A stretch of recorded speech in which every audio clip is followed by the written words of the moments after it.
ભાવનગરમાં મોહરમમાં શરૂ થતા જ તાજિયાની કલાત્મક તૈયારીઓ શરૂ કરી દેવામાં આવી છે, જેમાં અલગ અલગ સ્થળે કલાત્મક તાજિયા બનાવી દર્શન માટે મૂકવામાં આવશે. આગામી સમયમાં મુસ્લિમ સમાજ માટે પવિત્ર ગણાતા મોહરમ માસનો આરંભ થતાની સાથે જ શહેરના વિવિધ વિસ્તારોમાં તાજિયા બનાવવાની તૈયારીઓ શરૂ થઈ ગઈ છે, જેમાં મુસ્લિમ બિરાદરો ઇમામ હુસૈન અલૈહિસ્સલામ અને કરબલાની શહાદતને યાદ કરી શ્રદ્ધાંજલિ રૂપે ભવ્ય અને કલાત્મક તાજિયાઓની તૈયારીઓમાં વ્યસ્ત જોવા મળી રહ્યા છે.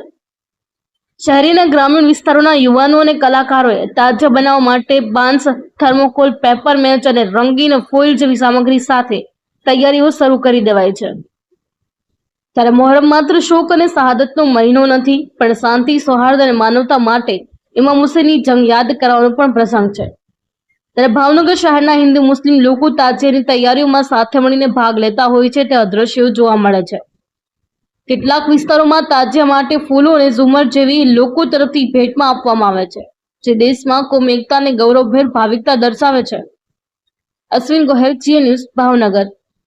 अस्सलाम वालेकुम रसूलभाई नईमभाई सुमरा मारू नाम मोती तलाव विस्तार में शેરી नंबर 7 मस्जिदे खेर पाया मोती तलाव तीन मांडीन के कुंभारवाड़ा विस्तार लगीन में बधाईमां टोटल 10 ताबूत बने से अमारा इस्लामी तरीके बराबर एमां जेथी करीने कोई एवं मटीरियल अमे नहीं वापरता के जेथी करीने समुद्र में मच्छी से कोई एवं जानवर से एने कोई नुकसान पहुंची શકે એવું કોઈ મટીરિયલ આપણે વાપરતા નથી, જેથી કરીને આ જે છે એ બનાવી છે એક યાદી છે, અમારા પીર ઇમામ હુસૈન બાપુની યાદી છે ને દિલમાં યાદી રાખીને બનાવી છે ને એની યાદી માટે મહેસૂસ રાખી છે.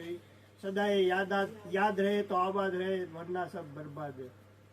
આ કુંભારવાડા વિસ્તારમાં કયા કયા વિસ્તારમાં તાજિયા બને છે? કાશ્મીરી કોટર, મોતી તળાવ, પછી મિલની ચાલી છે, પછી આમ જો તો આમે ઓલી ડેરી છે આપણે ત્યાં બને છે, બધી વિસ્તારમાં બને છે. અલગ અલગ 0 નંબરની શેરીથી કે 7 નંબરની શેરી લગીનમાં બને છે. અત્યારે તમારે 10મા મોહરમમાં કઈ પ્રકારના બહાર કાઢવામાં આવે છે? સાંજે 10મા મોહરમે પહેલા છેલ્લું મોહરમ હોય એટલે સાંજે 5, 5:30 બહાર નીકળી જાય છે. 5, 5:30 એની તકત ઉપર ચડી જાય છે.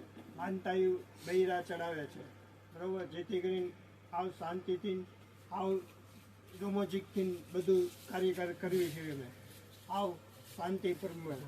અંદાજે કેટલા રૂપિયાનો ખર્ચ થાય ને કઈ પ્રકારનું મટીરિયલ વાપરવામાં આવે? અંદાજે 30-40 હજારનો ખર્ચો થાય. લાઇટો એવી યુઝ કરવી જોઈએ કે જેથી કરીને કોઈ પબ્લિકની આંખો ન ખેંચાય, કોઈ પબ્લિકને નુકસાન પહોંચી શકે, કોઈ પબ્લિક પડખે ચડી હોય એને શોર્ટ ન લાગી શકે, એ રીતનું મટીરિયલ વાપરવી જોઈએ. અમે કોઈ તાબૂતને અડે તો એ તાબૂતને ટોટ ન લાગવો જોઈએ, એટલી અમને બીક લાગે કે ભાઈ આ વસ્તુ બનાવ્યા પહેલાં આપણે વિચાર કરી લેવાય કે આ વસ્તુ બનાવ્યા પછી શું એનું કાર્યકાળ થાય, કે આ કોઈ અડે તો એને કોઈ નુકસાન ન પહોંચવું જોઈએ, કોઈ આમ પબ્લિકને નુકસાન ન પહોંચવું જોઈએ. એટલે એની માટે અમે બધું જોઈ કાઢવીને વિચારી કાઢવીને વસ્તુ